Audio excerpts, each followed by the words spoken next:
The court's jurisdiction is divested until those courts determine otherwise. Well, actually, none of that is true. I object this trial to sign this, Your Honor. At this moment, I'm not refusing to sign it. This court jurisdiction has been divested.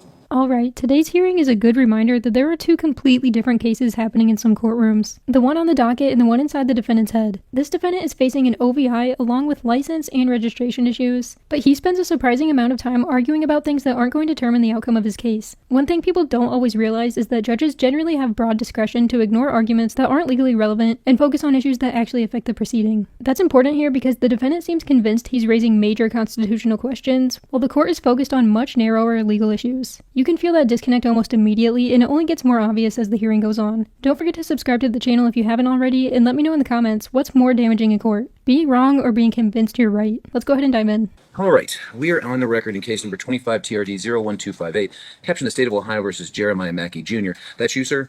Yes, sir. All right, so the records reflect that the defendant is present in the courtroom today. Miss Yeager is here on behalf of the State of Ohio, and this matter is scheduled for a trial to the court. The defendant is charged with 2 counts of involving driver's license violations.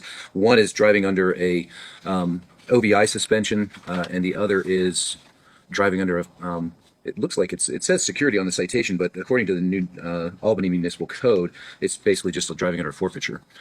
What I have is a financial responsibility. Yeah. So the driving under an OVI charge, or under an OVI suspension charge, is a first-degree misdemeanor.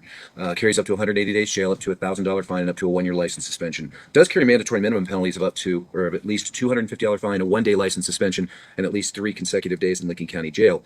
The other charge is an unclassified misdemeanor, I believe, is it not? Yes. Yeah, so it doesn't carry any potential jail time. And either way, if the defendant were to enter pleas of guilty or be convicted of the offenses, they would merge for the purposes of sentencing. So there'd only be one conviction. Ms. Yeager, is the state ready to proceed with trial today? Yes, Your Honor. However, Mr. Mackey informed us he actually wanted this set for a jury trial, not a bench trial today. All right. And Mr. Mackey, what do you have to say about that? She is absolutely correct, Your Honor. Also, I shared with her as well. I have documents, if I could serve the court. Why don't you just tell me what you have there first?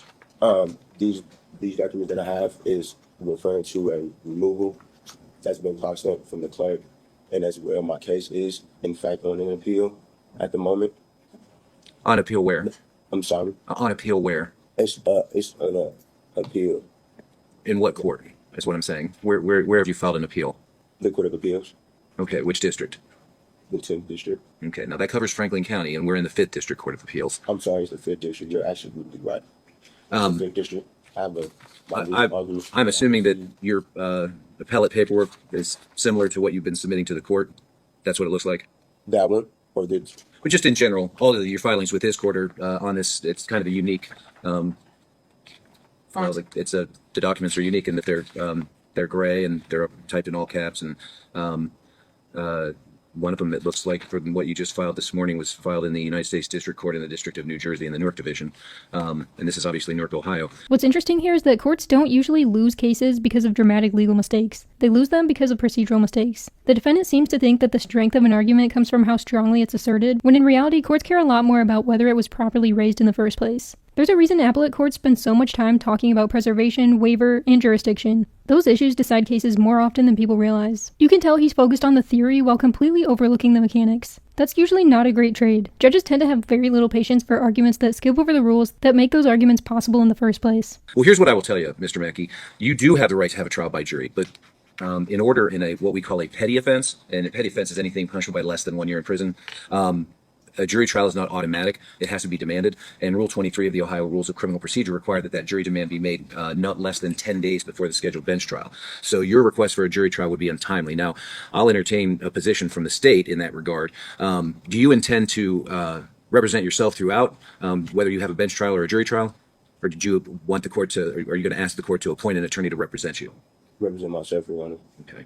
Well, I'm going to go ahead and I'm going to deny what I construe to be a motion to continue for the purpose of setting the matter for jury trial, because the matter's been pending for quite some time. Let's see, all of February, all of March, and now halfway into April. And so the defendant did have an ample opportunity to submit a demand for trial by jury, but that demand was made in an untimely fashion today. So the record will reflect that the the motion was made, but the court denied that.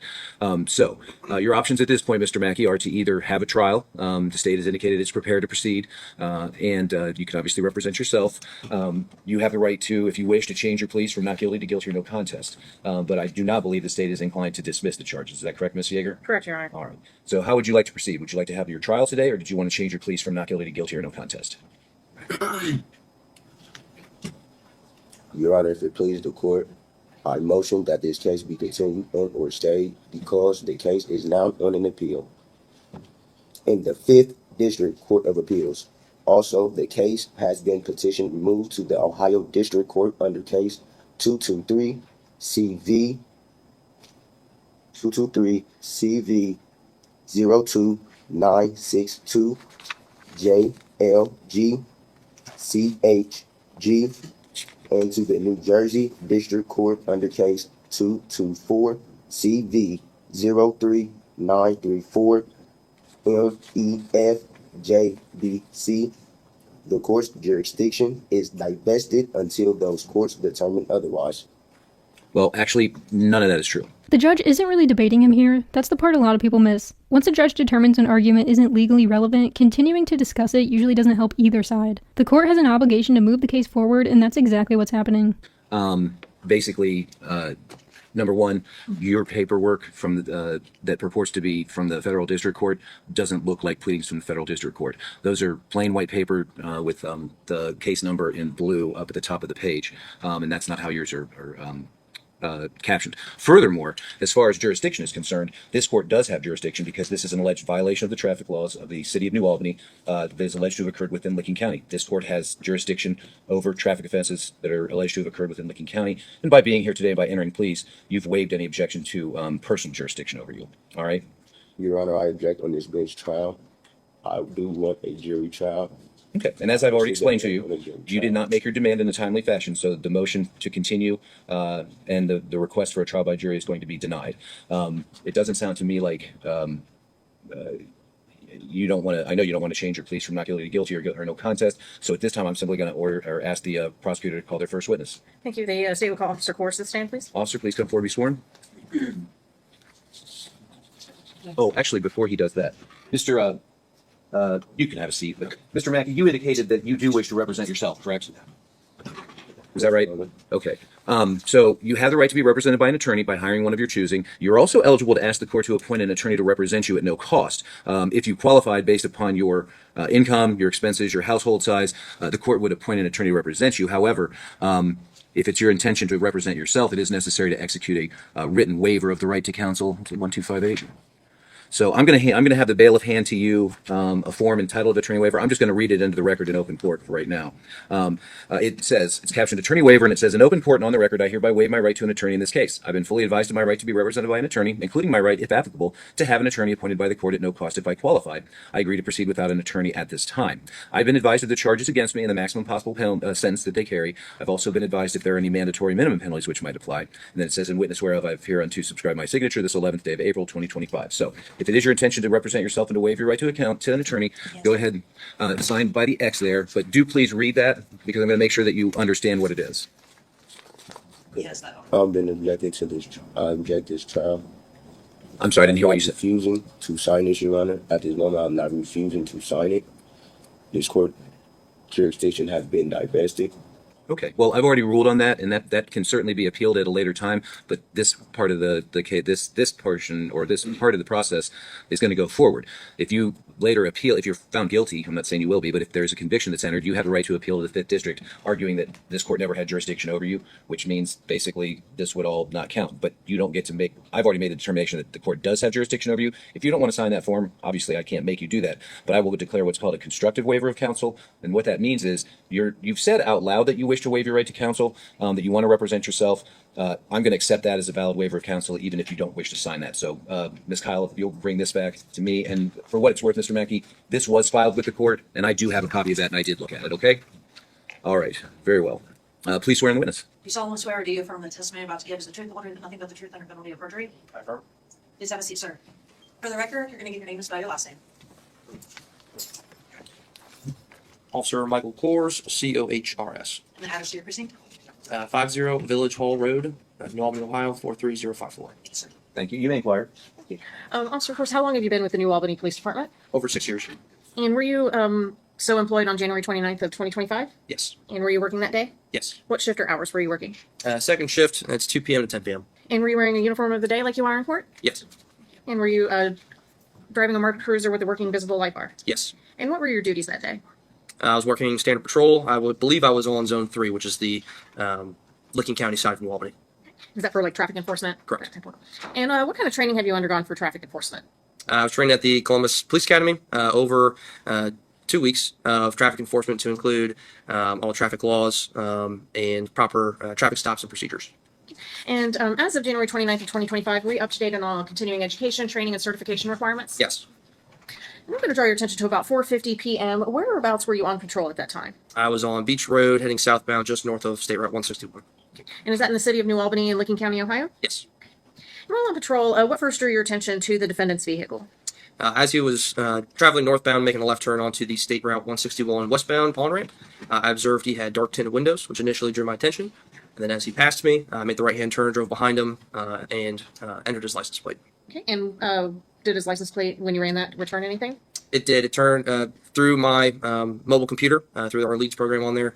I observed that his license plate had expired, or registration, I should say, expired on July 8th of 2024. And so when you approached the defendant for the stop, did you inform him as to the reason for your traffic stop? I did. And did he have anything to say about that? He stated he was aware that the registration had been expired. Okay. And did he have a driver's license for you too? He had an identification card. An ID card? Okay. Were you able to then go back to your mobile unit and run his driver's license status? Yes. And what did that return?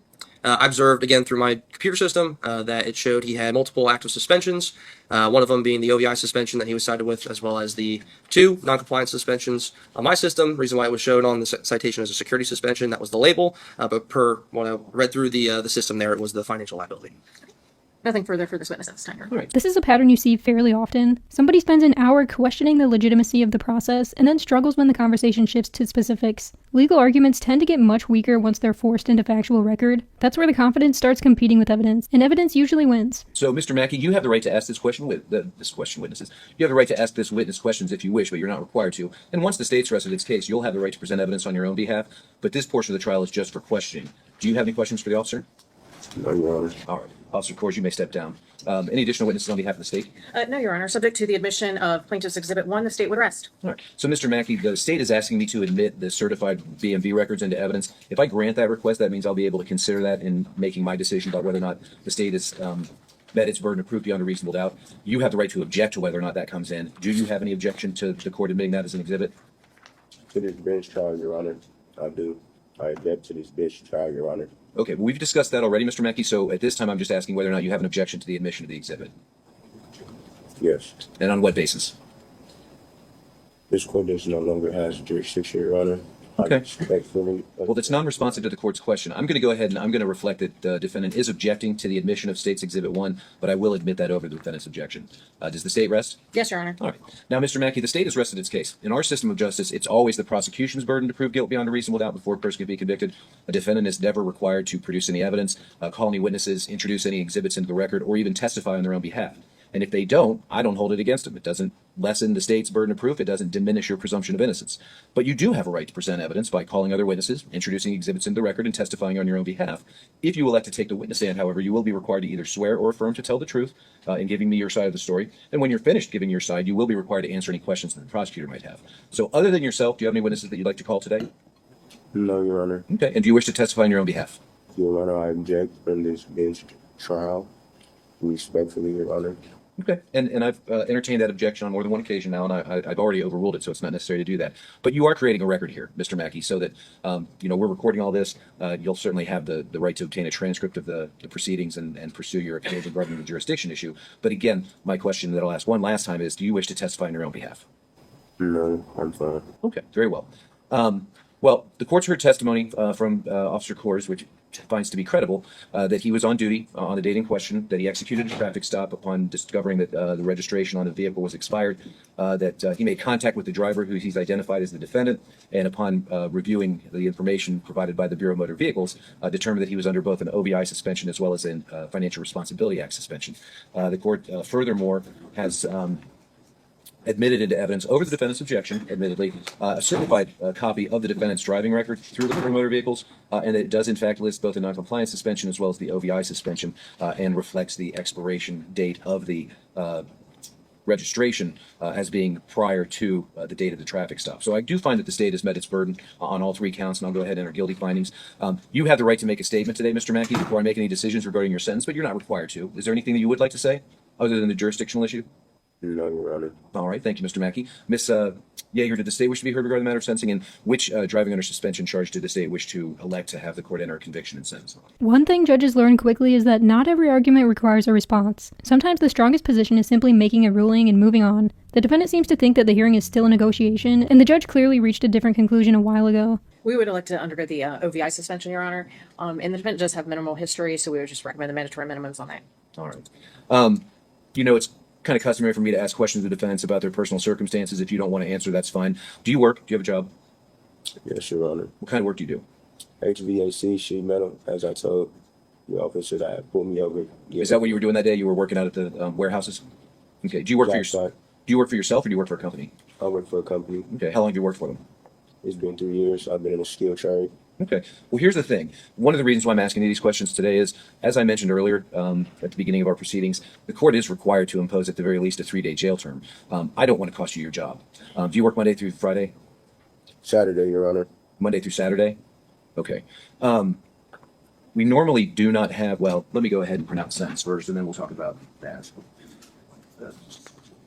When you got pulled over that day, Mr. Mackey, you were just given your citation and then you were free to go, right? They didn't take you to jail, did they? Correct. Okay. All right. As far as the registration is concerned, the fine on that charge is going to be a $25 fine. On the driving under the OVI suspension charge, the court's going to impose a 3-day jail term, a $250 fine, and a 1-day license suspension to be start today and end as of midnight. Costs will be assessed. Now, the reason I was asking you about your work and everything else is, as I said, I don't want to cost you your job, Mr. Mackey, but I don't have any discretion when it comes to those 3 days in jail. Normally, we require defendants, I'm assuming you don't want to go today, right? No. Okay. So it's customary for the court to grant what we call report dates. Some courts call them enforcement dates. And typically, we require that the defendant report here to the courtroom. But since my colleague, Judge George, took the bench, we now have the option of having folks report directly to the jail. And that's important for one reason. If you had to report here, you'd have to report on a day that the court's open, so Monday through a Friday, all days of which you work. But if I order that you report to the jail on a Sunday, at least one of those days, of the 3 days, you won't be missing work, okay? Would you like for me to grant you a report date to the jail on a Sunday? I mean, I know you don't want me to impose any jail at all, but under the circumstances, would you prefer that I make it so that you report to the jail on a Sunday so you only miss 2 days of work? Okay. All right. Let's set it out a little bit just to give you some an opportunity to make those arrangements with your work. Let's go ahead and I'm going to have you report directly to the jail on Sunday, May the 4th. And that's located at 155 East Main Street here in Newark. And the bailiff will give you all the information that you need. I said, what did I say, the 4th? Yes. Yes. Okay. And that's going to be at 11 a.m., Mr. Mackey. And then you'll get out 3 days later. Now, can I speak bluntly to you? So you're not the first person who's come through court with these arguments that you're making regarding jurisdiction and the right to travel and things of that nature. I don't know whether you genuinely and sincerely believe that that's the law. I'm here to tell you that it's not. But even if you do, I got to tell you, a lot of times folks who espouse these arguments just continue to find themselves in court and they don't win against the system. It may be unfair in your mind. I get that. I understand. But I just want to give you a word of caution that, if you do get cited in the future with any traffic violations or even criminal offenses, making these arguments is not going to work out in your favor. It's not going to help your situation. You can be as frustrated and angry at the system as you want. The law is what the law is, but I would just recommend that in the future, just deal with it regularly and move on. The only thing that you need to do is, comply with the driver's license laws, and you won't have to worry about having to listen to guys like me anymore. What I found most interesting wasn't the sovereign citizen arguments themselves. It was how little they seemed to change the actual direction of the case. That's something people often misunderstand about courtrooms. Not every issue receives equal weight. Some arguments sound important but have almost no impact on the legal questions that actually need to be decided. The defendant spent a lot of energy fighting battles that weren't moving him closer to a better outcome. Courts can be frustrating places for people who mistake disagreement for leverage. Eventually, the process moves forward whether they're ready for it or not. Do you think hearings like this change anyone's mind? Or are people usually committed long before they walk into court? Let me know down below. Thanks so much for watching. Don't forget to like and subscribe, and I'll catch you in the next one.